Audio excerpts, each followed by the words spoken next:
Oke, di sini saya akan membahas mengenai topik pembahasan poin ketiga ya, mengenai membedah paper baik nasional maupun internasional berkualitas yang bercerita mengenai Scrum Project Management.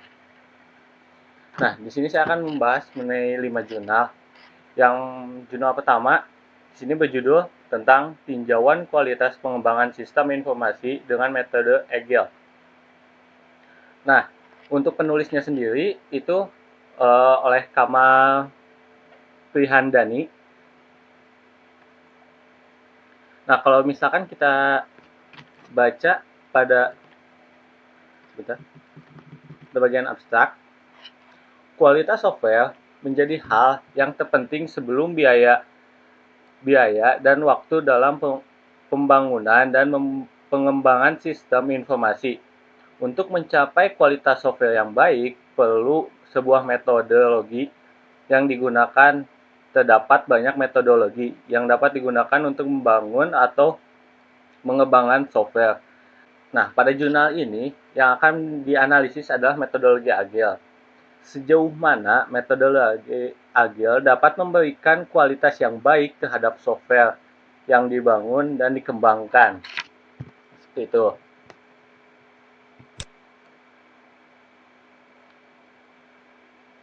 Nah, untuk prinsip-prinsip metodologi Agile sendiri itu terbagi menjadi 12 prinsip ya. Yang dimana poin pertama yaitu melibatkan pengguna dari awal pengerjaan proyek sampai dengan tahapan penyelesaian, menekan komunikasi yang insentif terhadap sumber daya tim. Seluruh proses pembangunan software dibuat dengan efisien dan sederhana.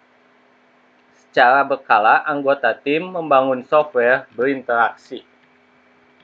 Oke.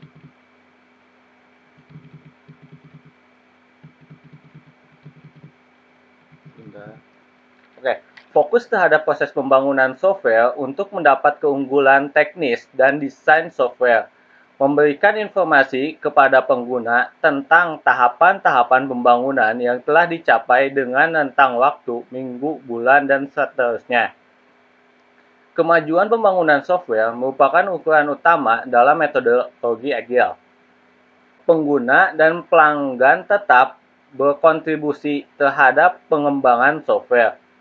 Proyek yang dibangun dengan motivasi anggota tim, pengguna bekerja sama dengan tim Agile dan membangun software mampu menangani perubahan kebutuhan dengan cepat.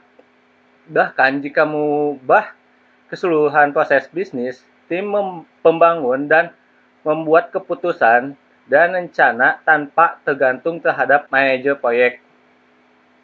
Mengevaluasi target pengerjaan perangkat lunak, sistem analisis, membuat arsitektur sistem dan perangkat lunak yang akibat dibuat developer merupakan titik vital dalam tim. Tanpa developer, perangkat lunak tidak akan bisa dibuat. Oke, nah dari poin-poin tadi,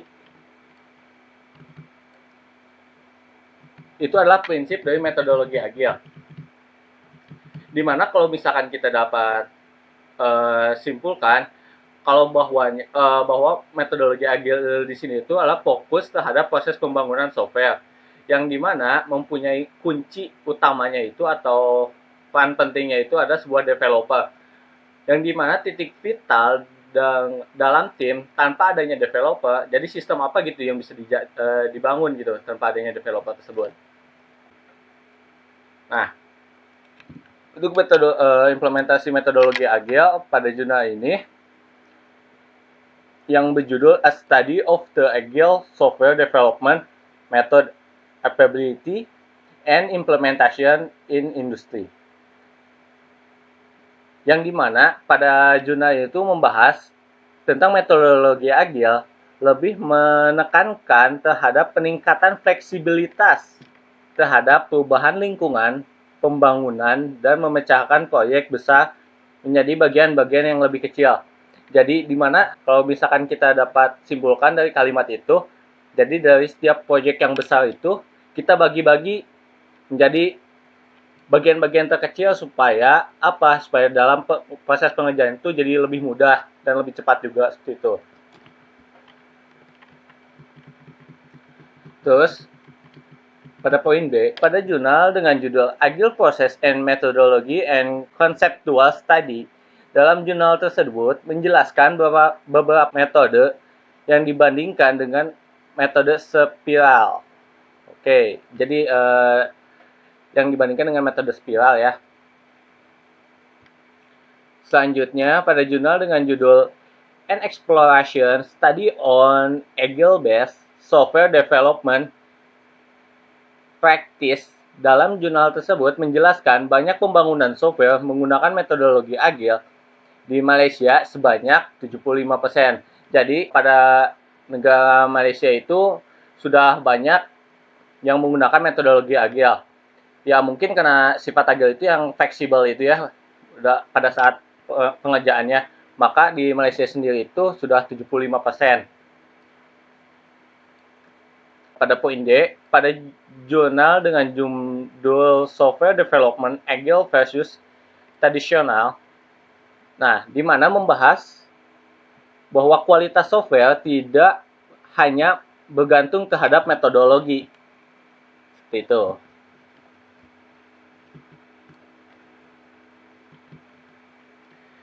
Oh ya, tadi ada yang ketinggal, bila mana Agile dan manajemen tim pembangunan itu secara umum komposisi dari sebuah tim pengembang perangkat lunak, yaitu owner, manager, sistem analis, dan developer.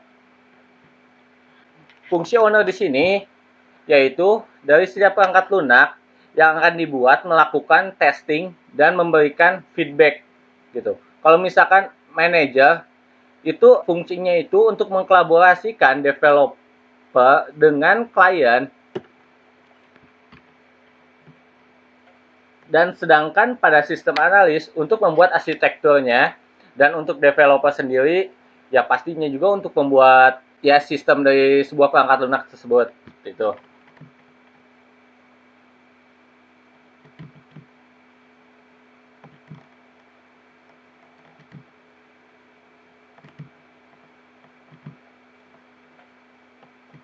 Oke. Nah, untuk pembandingan kualitas metodologi Agile dari 10 penelitian itu bisa dilihat pada tabel berikut.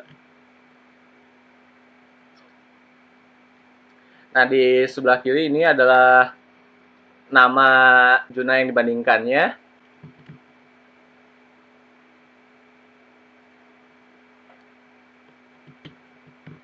Nah, maka dapat ditarik kesimpulan bahwa penulisan telah dilakukan tinjauan beberapa jurnal yang menggunakan metodologi Agile untuk membangun dan mengembang dalam beberapa jurnal tersebut. Terdapat yang dibandingkan dalam tabel. Untuk mengembang bisa dilakukan pertimbangan sebelum menggunakan metodologi Agile sesuai dengan kebutuhan ruang lingkup pengerjaan waktu pengembangan yang akan berpengaruh terhadap biaya pembangunan atau pengembang software seperti itu.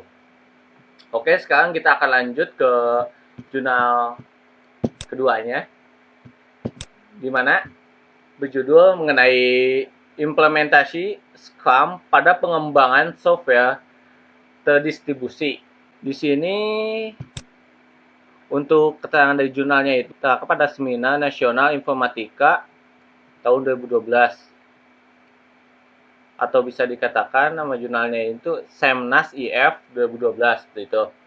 Pada jurnal ini ditulis oleh Izanian Anggrainisti, Azdi, dan Azhari SN. Oke.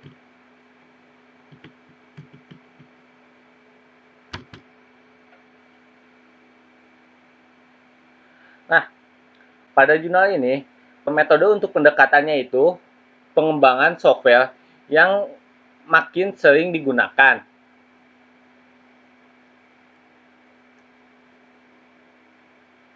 Yang dimana mempunyai tujuan untuk mengatasi kekurangan-kekurangan yang mungkin muncul dalam mengembangkan secara yang terdistribusi.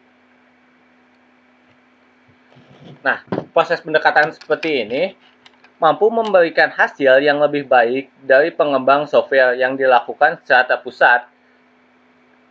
Untuk pengertian dari Scrum sendiri merupakan salah satu varian dari metodologi agile yang iteratif dan incremental. Satu iterasi pada Scrum disebut dengan sprint, di mana untuk setiap akhir dari sprint, produk yang sesuai dengan definisi DON harus diraih. Nah, di mana tadi itu sudah menyinggung seperti sprint. Nah, pada sprint itu kayak ibarat kata kayak proyek besar yang tadi seperti dibahas di jurnal yang pertama, yang proyek besar itu yang dipecah-pecah seperti itu. Untuk proses pengerjaannya itu lebih cepat. Untuk teknik pendekatan yang kedua, yaitu pengembang software ini sama-sama menekankan pada pentingnya komunikasi dan kolaborasi antara berbagai pihak, yang dimana pada jurnal ini akan membahas dan mengimplementasikan Scrum pada pengembangan software secara terdistribusi agar dapat menghasilkan sebuah produk yang deliverable, usable, dengan menganalisis beberapa kasus yang telah ada, seperti itu. Nah, itu untuk penelitiannya.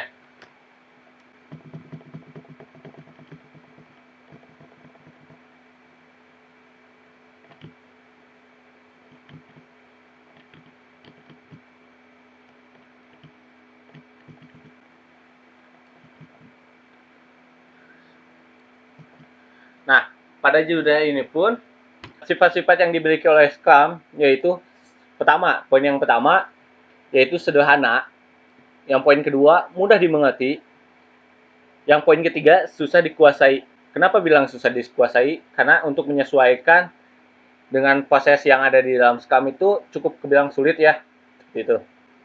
Oke, pada jurnal ini sudah tertulis ya, bahwa permasalahan yang sering dijumpai oleh pengembang software yaitu ketidakpastian yang tidak dapat dihadiri dari proses pengembangan software. Terus untuk sebuah sistem software yang baru, analisa kebutuhan tidak akan secara lengkap diketahui hingga user telah menggunakan langsung. Poin yang ketiga, sangat tidak mungkin untuk mengspesifikasikan secara lengkap sistem yang interaktif. Poin yang keempat yaitu kebutuhan yang selalu ambigu dan berubah, dikombinasikan dengan teknologi dan tools yang terus berkembang, membuat implementation yang dapat diprediksi. Nah, pada jurnal ini mempunyai tujuan. Terdapat beberapa jurnal yang berhubungan dengan penggunaan Scrum pada beberapa studi case di perusahaan-perusahaan baik dengan tim pengembang software secara terdistribusi. Sutherland et al. Memperkenalkan model Scrum yang terdistribusi yang sering ditemui di lapangan seperti berikut. Isolation Scrum Team, di mana mempunyai arti tim terisolasi secara geografis. Pada beberapa kasus tim offshore tidak cross-function dan kemungkinan belum pernah menggunakan Scrum. Terus poin yang kedua, distribute Scrum of Scrum. Tim yang terisolasi secara geografis tapi terintegrasi oleh Scrum of Scrum yang bertemu secara rutin. Oke. Terus yang poin yang ketiga, total integrity Scrum. Tim yang cross-functional yang tersebar antara geografis.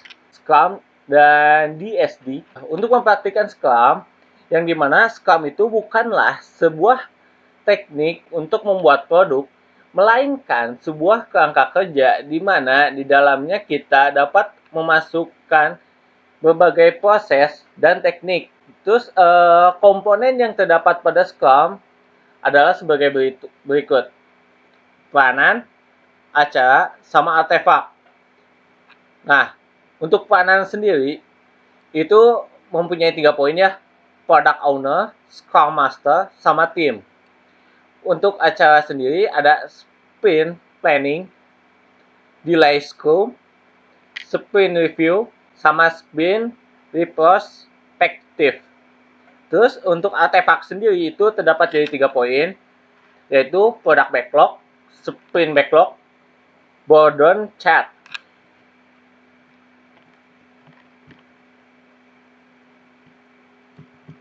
Nah, di sini adalah alur kerja dari Scrum itu sendiri ya. Oke, untuk praktik DSD, yang harus diperhatikan yang pertama adalah komunikasi. Yang kedua, sharing repositories. Yang ketiga, keep remote developers involved. Oke. Nah, untuk komunikasi sendiri, dapat dua bagian ya. Ada komunikasi variabel, yang dimana komunikasi secara langsung yang sering dilakukan oleh tim. Sedangkan komunikasi email merupakan untuk beberapa individu, email merupakan sarana komunikasi yang lebih dipilih, diperkenalkan faktor bahasa. Terus untuk komunikasi email digunakan quick question answer untuk tim yang mengerjakan teks yang sama. Sedangkan untuk sharing repositories yaitu menggunakan repository bersama memungkinkan seluruh tim untuk dapat berbagai research dan aset yang dapat digunakan dalam pengembangan software. Remote developer involved itu perlu untuk membangun anggota tim merasa diperlukan di dalam tim. Jadi maksud di sini itu dia tim tuh harus jadi kerjasama seperti halnya itu dan saling menghargai, terus saling ibarat kata kayak saling tolong kalau misalkan di ibarat kata seperti halnya sesama tim tuh harus saling bahu membahu untuk mencapai tujuan yang sama agar mendapatkan hasil yang lebih maksimal seperti itu. Dan yang paling utama menurut saya yaitu diskusi. Pada bagian ini akan dipaparkan bagian mengimplementasi Scrum DSD berdasarkan event-event yang terdapat pada Scrum. Yang pertama merupakan sprint planning meeting, dan delay Scrum, terus sprint review and sprint retrospective, sprint review dan sprint retrospective.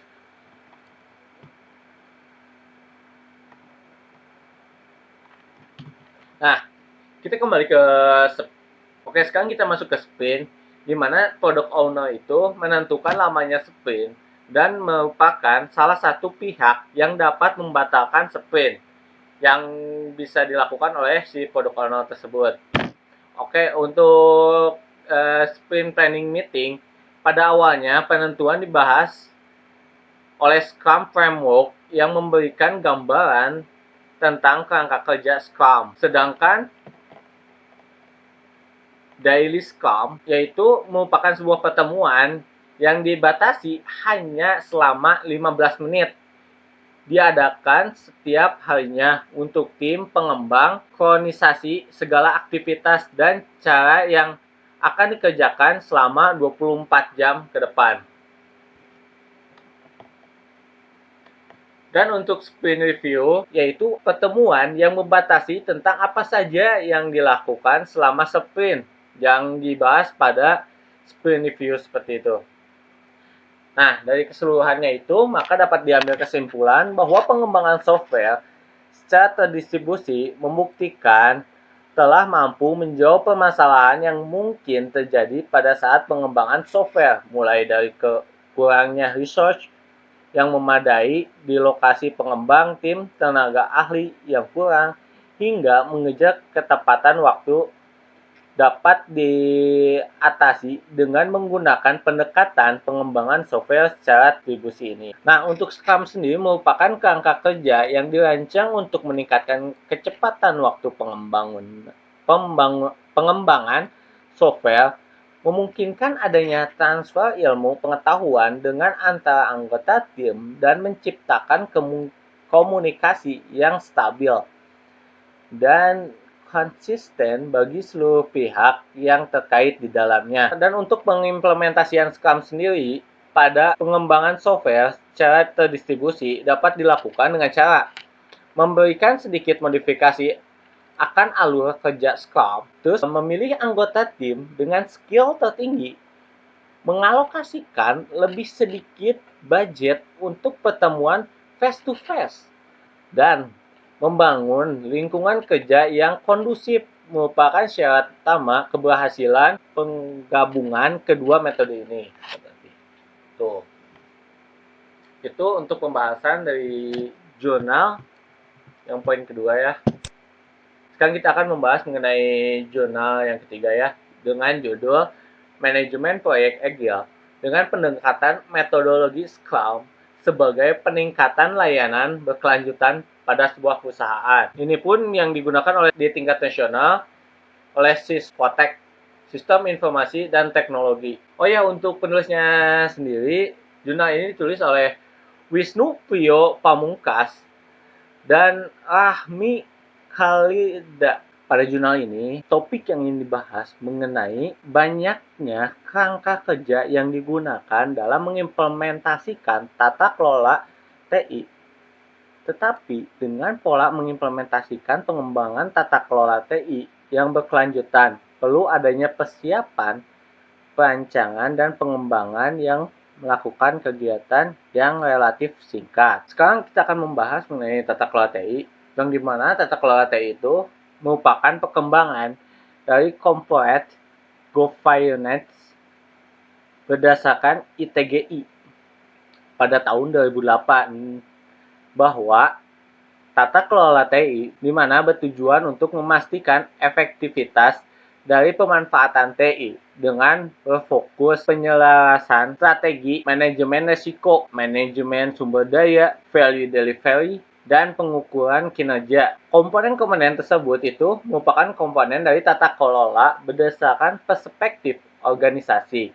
Menggunakan metode perencanaan strategi, implementasi, pengembangan tata kelola TI telah dikembangkan dari dahulu hingga sekarang. Metode yang paling banyak dipakai yaitu COBIT. Nah, ini adalah untuk metode kombinasi ITIL dan COBIT. Sekarang kita sedikit ulas mengenai Scrum kembali, yang dimana pada jurnal ini membahas mengenai Scrum itu merupakan proses perbaikan berkelanjutan berdasarkan penelitian oleh Magnich et al. Pada tahun 2010. Metode Agile dan Scrum adalah metode yang paling populer. Gitu. Dari hasil pembahasan, masih sedikit orang yang menganggap bahwa pemanfaatan masalah salah satu framework dalam pembangunan dan pengembangan penataan organisasi cukup satu framework saja.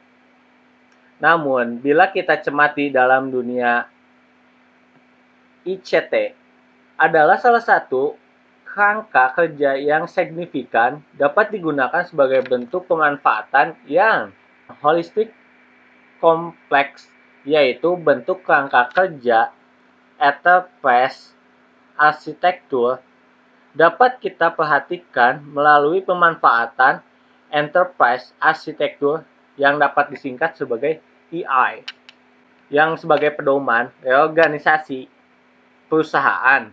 Nah, ini adalah gambaran dari enterprise arsitektur memanfaatkan TOGAF. Pada TOGAF sendiri memiliki kerangka kerja pendukung yang memiliki kaitan erat dalam pelaksanaan tata kelola teknologi informasi, yaitu COBIT, ITL, PM. Untuk COBIT sendiri itu memberi dukungan pelaksana terhadap TOGAF dalam struktur tata kelola, menyiapkan aturan-aturan standar dalam organisasi. Sedangkan ITL sebagai pendukung pelaksana tata kelola melalui ITL, strategi, dan konfigurasi item-item layanan.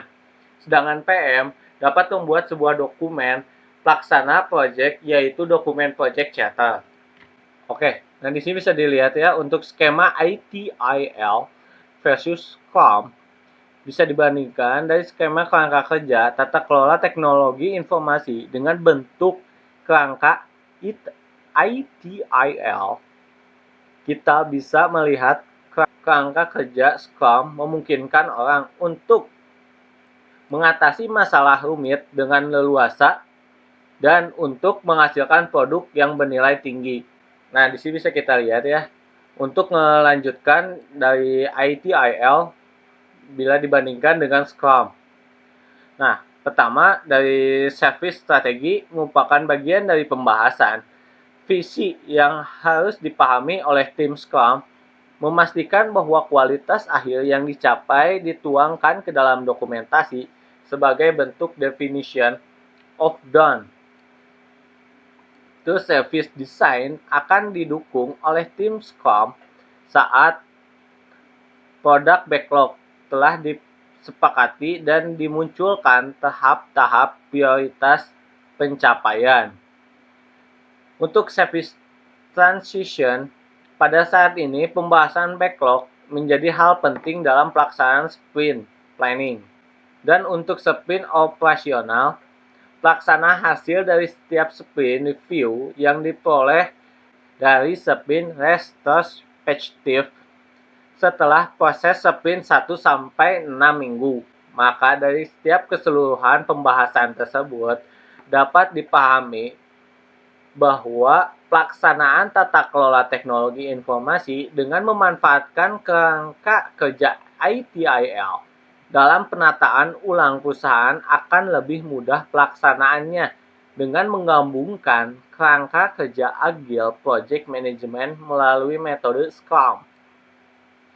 Pemanfaatan kelincahan dan pembangunan pengembangan dan implementasi tata kelola teknologi informasi untuk meningkatkan layanan yang prima bagi pelanggan akan dampak signifikan hasilnya dari pelaksana metode Scrum. Pemanfaatan project management sebagai bagian yang ahli dalam mengatur produktivitas strategi pada ruang lingkup. Jadi, meskipun ITIL dan PMI mewakili kedua metodologi yang sangat berbeda dan menemukan aplikasi dalam konteks berbasis industri dan berbeda, namun mereka memiliki bidang fungsional yang saling bersinergi dalam dokumen implementasi tata kelola teknologi informasi dalam penataan ulang organisasi perusahaan demi meningkatkan layanan yang lebih prima untuk pelanggan. Untuk jurnal yang keempat, yaitu penerapan Scrum dan algoritma Kokomo pada aplikasi manajemen proyek perangkat lunak yang dikeluarkan oleh SATIN, singkatan dari Sains dan Teknologi Informasi, volume 4, nomor 1, yang dikeluarkan pada tahun 2018. Untuk penulis yaitu Widan Suharso, Bayu Indra Wicaksono, Gita Indra Matasari. Nah, pada jurnal ini, di mana perancangan yang baik itu perlu diimbangi dengan pelaksanaan yang sesuai karena banyak dari proyek yang gagal diakibatkan karena kurangnya perencanaan. Metode Scrum dapat membantu semua pemangku kepentingan dalam memahami proyek sehingga hasil dari proyek sesuai dengan perencanaan. Maka pada penelitian ini yaitu diterapkan metode Scrum pada aplikasi manajemen proyek perangkat lunak untuk membantu tim dalam memahami proyek. Nah, untuk algoritma Kokomo ini digunakan untuk mengestimasi biaya proyek, pengujian menggunakan pengujian fungsional, dan skema yang menjelaskan permasalahan hasil yang diperoleh adalah aplikasi dapat dibantu manajemen proyek, master Scrum, dan tim pengembang dalam hal manajemen proyek perangkat lunak. Hasil pengujian estimasi biaya yang dilakukan menunjukkan nilai estimasi tidak lebih dari 7% dan nilai real dari estimasi waktu relatif lebih efisien 40% dari waktu Kokomo. Sekarang kita akan membahas atau sedikit mengulas mengenai manajemen proyek, di mana manajemen proyek itu secara umumnya merupakan pengaplikasian pengetahuan, keterampilan, peralatan, dan teknik utama kegiatan proyek dalam memenuhi persyaratan proyek. Dan untuk komunikasinya, anggota tim proyek dilakukan secara langsung sehingga menyebabkan komunikasi kurang efektif, manajemen kerja antar anggota yang buruk. Nah, untuk metode penelitiannya, yang pertama yaitu Scrum. Penerapan Scrum pada aplikasi merupakan hal yang baru, sehingga alur pada aplikasi harus sesuai dengan alur Scrum secara manajemen. Nah, pada kode Igniter, atau bisa disingkat dengan CI, pada tahap implementasi dilakukan dengan menggunakan PHP dan MySQL. Semua aktivitas pada tahap ini menggunakan pendekatan prototype dan memanfaatkan framework kode Igniter, itu framework PHP. Nah, untuk pengujiannya dilakukan melalui dua cara, yaitu pengujian secara fungsional dan pengujian berdasarkan skenario meliputi beberapa hal sebagai berikut. Menguji program jika taks yang dikerjakan oleh tim pengembang terdapat masalah atau proyek tidak dapat diselesaikan. Pengujian program jika dapat taks yang belum mulai dikerjakan pada hari atau tanggal yang ditentukan. Pengujian langkah pada proses Scrum jika dapat taks yang berstatus komplit, namun ternyata ada perubahan dapat karena kesalahan program. Nah, ini adalah rumus untuk menilai dari anggaran awal sebuah proyek menggunakan rumus ini. Sedangkan untuk menentukan nilai keseluruhan proyek menggunakan rumus ini. Lanjut, untuk menentukan persentase dan biaya setiap modul menggunakan rumus yang ini. Oke. Dan yang terakhir, untuk menentukan waktu keseluruhan pelaksanaan proyek menggunakan rumus yang ini. Dan maka dari setiap program yang sudah dibangun pada jurnal ini dapat menghasilkan halaman daftar, halaman dashboard, tampilan data user, dan tambah user. Lalu, edit data user, antarmuka dashboard pengguna, dan dashboard pengguna.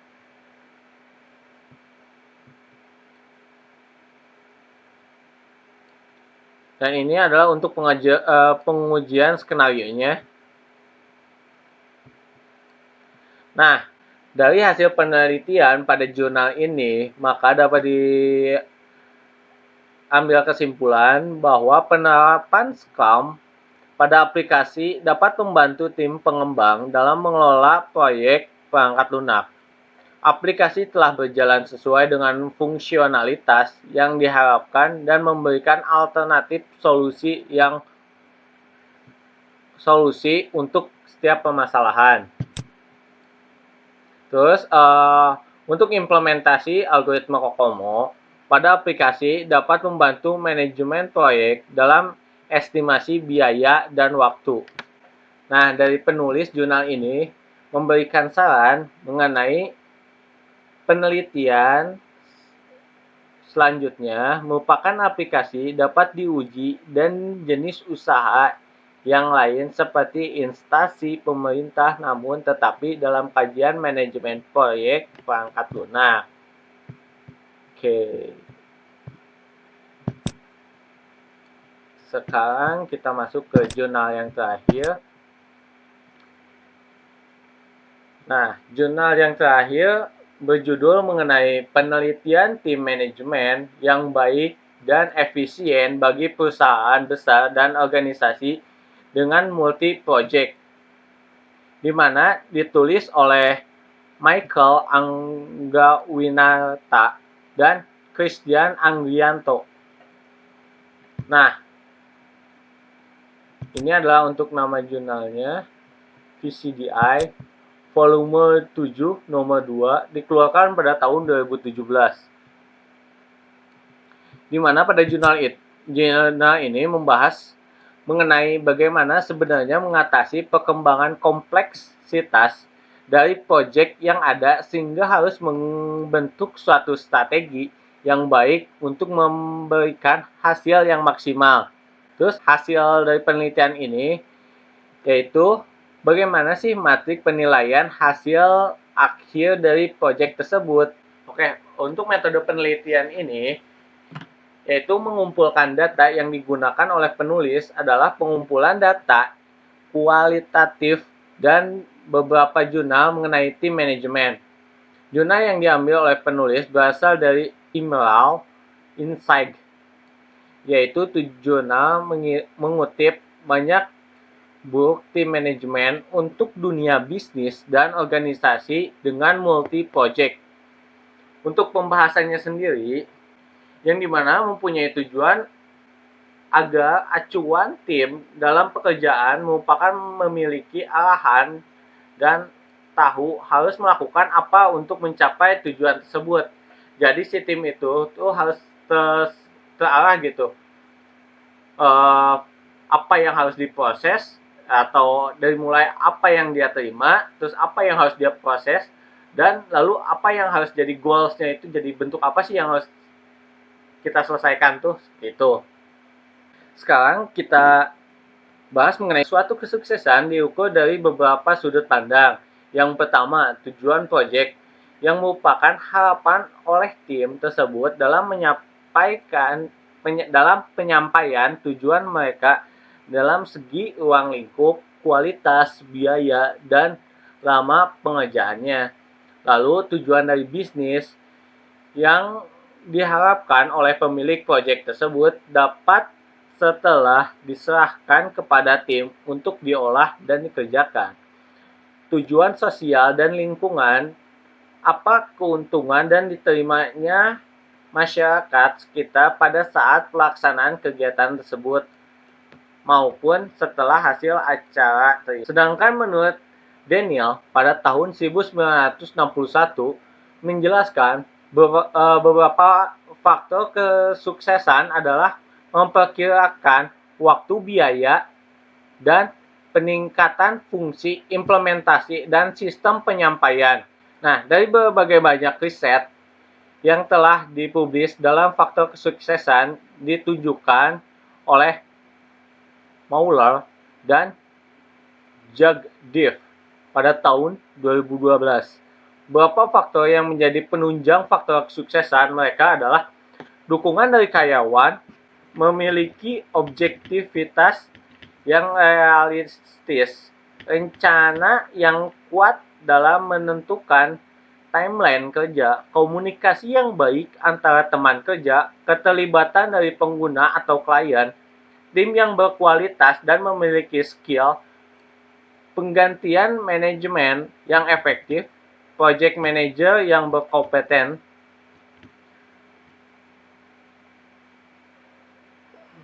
Terus dalam usaha kelompok untuk mencapai tujuan tersebut, yaitu belajar kesalahan di masa lalu. Dengan adanya kesalahan dari masa lalu, kita akan berinisiatif untuk memperbaikinya, untuk membuat keputusan yang proaktif. Dengan kita berinisiatif mengemukakan pendapat secara aktif, maka kita akan bekerja untuk berkreasi dan berpikir.